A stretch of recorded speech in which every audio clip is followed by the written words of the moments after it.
الحمد لله وحده، والصلاة والسلام على من لا نبي بعده، وأشهد أن لا إله إلا الله وحده لا شريك له، وأشهد أن سيدنا ونبينا محمدا صلى الله عليه وعلى آله وسلم عبده ورسوله. أما بعد، جاء في جامع الترمذي بإسناد صحيح من حديث قطبة بن مالك رضي الله عنه: كان النبي صلى الله عليه وآله وسلم يقول في دعائه: اللهم إني أعوذ بك من فتنة الأهواء والأخلاق والأعمال. اللهم إني أعوذ بك من فتنة الأهواء والأخلاق والأعمال.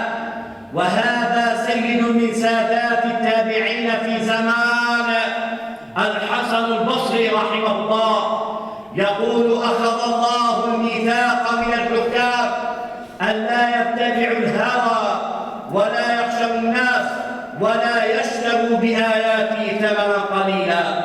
ثم تلا قوله تعالى: يا داود إنا جعلناك خليفة في الأرض فاحكم بين الناس بالحق ولا تتبع الهوى فيضلك عن سبيل الله.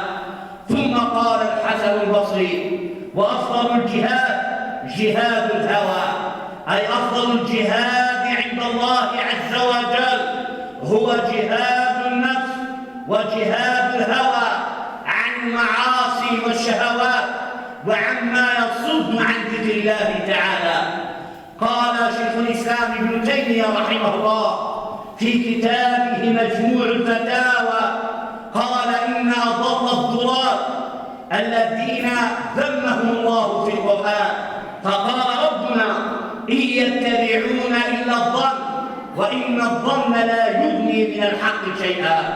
إن يتبعون إلا أهواءهم. يتبعون ماذا؟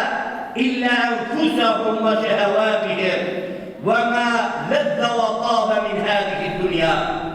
قال ابن أبي الدنيا رحمه الله في كتابه حب الدنيا، هذا ابن أبي الدنيا رحمه الله قال: إن أفضل الناس عند الله من أخرج الشهوة من قلبه وعصى هواه في طاعة ربه عز وجل. هذا ماذا؟ هذا أفضل الناس عند الله عز وجل. قال عبد الله بن مبارك رحمه الله: شر إله عبد في الأرض ألا هو الهوى، أي الهوى عبادة النفس، عبادة الدنيا، عبادة الشهوات والملذات. وقد أجاد من قال من الفصحاء والبلغاء والشعراء: إني ابتليت بأربع يرمينني بالنبل من قوس له توكيل. إبليس والدنيا والهوى يا رب أنت على الخلاص قدير.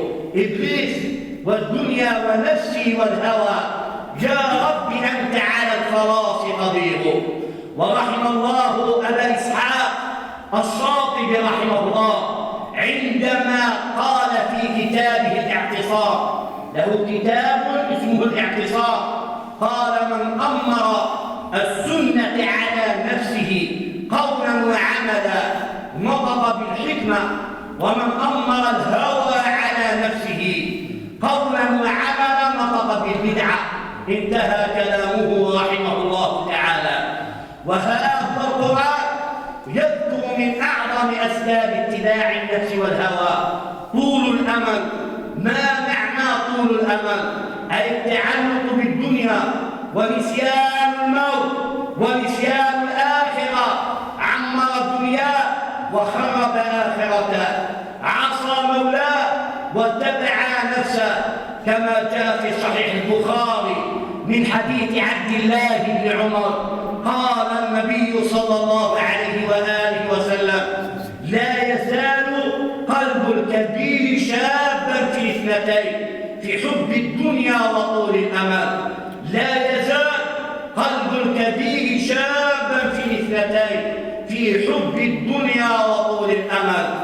وهذا علي بن أبي طالب رضي الله عنه: إن إن أخوف ما أخاف عليكم حب الدنيا وطول الأمل. فحب الدنيا يصد عن الحق، وأما طول الأمل فينسي الآخرة وينسي الموت. واذكر وقوفك يوم العرض عريانا مستوحشا قلق الأحشاء حيرانا، أو كما قال رحمه الله تعالى. ثم إن العلاج أيها الأخوة كيف نعالج أنفسنا من مرض ابتلاع الهوى. قال أهل العلم: مجالسة حلق الذكر ومجالسة أهل العلم، لأن النفوس تتأثر بما تسمع من كلام الله ومن سنة النبي المختار صلى الله عليه وعلى آله وسلم. قال عبد الله بن عباس في قوله تعالى: قال ربنا: ألم يأن للذين آمنوا أن تخشع قلوبهم لذكر الله وما نزل من الحق.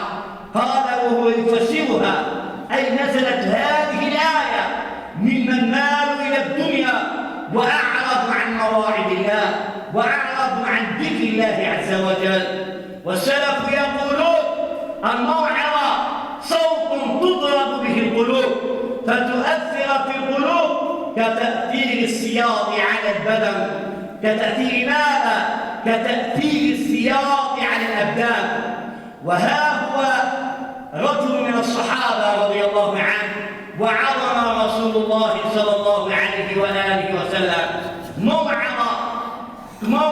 ذرفت منها القلوب، ذرفت منها العيون، وخشعت منها القلوب عليه الصلاة والسلام. ثم ماذا؟ الإكثار من الذكر ومن قراءة القرآن، لأن الذكر وقراءة القرآن لهما تأثير عجيب في بكاء العين وخشية القلب ورقة القلب ودمعة العين وتذكر الآخرة وتذكر الوقوف بين يدي الله عز وجل يوم القيامة. بل كما قال السلف رضي الله عنه: إن ذكر الله عز وجل هو لذة قلوب العارفين بالله الذين آمنوا وتطمئن قلوبهم بذكر الله، ألا بذكر الله تطمئن القلوب. وكذلك تذكر الآخرة. قال شيخ الجماعة في زمانه الإمام العلامة ابن القيم رحمه الله: إذا ضاقت بكم الصدور فعليكم بزيارة القبور. إذا ضاقت بكم الصدور فعليكم ماذا؟ فعليكم بزيارة القبور. أتيت القبور فناديتها: أين المعظم وأين المحتقر وأين المذل بسلطانه وأين العظيم إذا ما افتقر. كل ابن أنثى وإن طالت سلامته يوما على آلة الحداء محمول. النفس تبكي على الدنيا وقد علمت أن السلامة فيها ترك ما فيها. لا دار للمرء بعد الموت يسكنها إلا التي كان قبل الموت يبنيها. فإن بناها بخير طاب مسكنه وإن بناها بشر خاب بنيها. أين الملوك التي كانت مسلطنة حتى سقاها بكأس الموت ساقيها؟ أموالنا بذوي الميراث نجمعها وطورنا بخراب ظهر نبنيها. يا نفس كفي عن العصيان واكتسبي فعلا جميلا لعل الله يرحمني.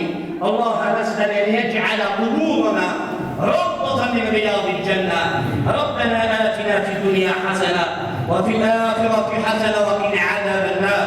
اللهم أعز الإسلام والمسلمين وأذل الكفر والكافرين. اللهم ارحم موتانا وموتى المسلمين واشف مرضانا ومرضى المسلمين. اللهم أسعدنا بتقواك، اللهم أسعدنا بتقواك ومتعنا برؤياك واجمعنا مع نبيك ومصطفاك. أقول قولي هذا والله للتوفيق.